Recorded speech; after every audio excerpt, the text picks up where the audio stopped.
Well, I want to talk about the Indianapolis Colts today, but first, I do want to promo that season win report. 23 years I've been doing it. The results speak for themselves. 100 winners, 50 losers, 3 pushes, 67% over a 23-year span. The big tickets, 16-4 with the 5% plays, 80% over a 23-year span. It's been a consistently profitable report, and it comes out tomorrow, Tuesday, noon Pacific, 3 p.m. Eastern time. Get it? WT.buzz/TC. And unfortunately, this report does not come included in the 7-day all access pass. But again, that's 7 days for $7 a day. All access pass, $49 for the week, will include my 5% big ticket play and MLB for tonight.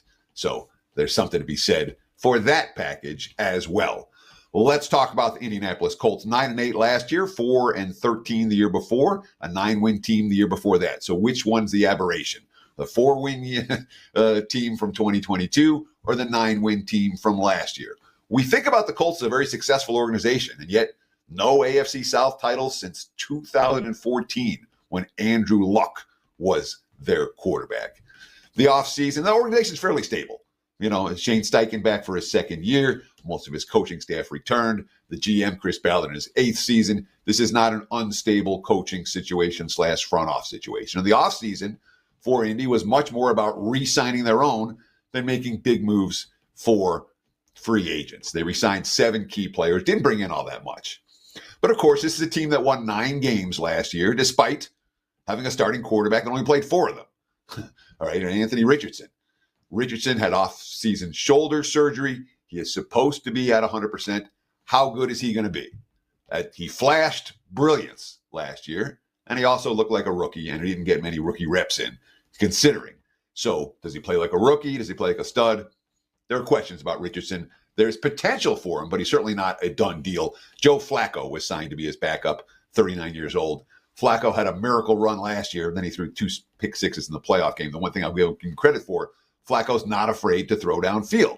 And when you have Jonathan Taylor running the football and you have a loaded receiving core, Michael Pittman, Josh Downs, the number 2 pick, Adonai Mitchell, Jelani Woods, who was hurt all last year at tight end, the offensive line, the starting 5 returns. This offense has real potential. All right. Indy could score points in bunches. Now, defensively, there are some questions. All right. They did re-sign DeForest Buckner, the number 1 pick, Laitulea from UCLA, an edge rusher who should provide some immediate impact. The secondary was awful last year. I'm not sure how much it's going to be better. Depth is a concern just about everywhere on this team. They are not loaded with quality depth. From a schedule standpoint, the league's kind of burying Indy. Their first 10 games all at 1 o'clock Eastern time. Only play 1 Sunday night football. That's it. When you talk about schedule strength, AFC South teams play NFC North, a tough division. AFC East, a tough division, a relatively tough division. There are 3 extra games.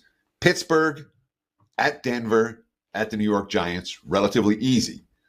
I lean Indy over, all right, over 8.5 wins. I'm not going to get there with it. This is going to stay a lean and not a play.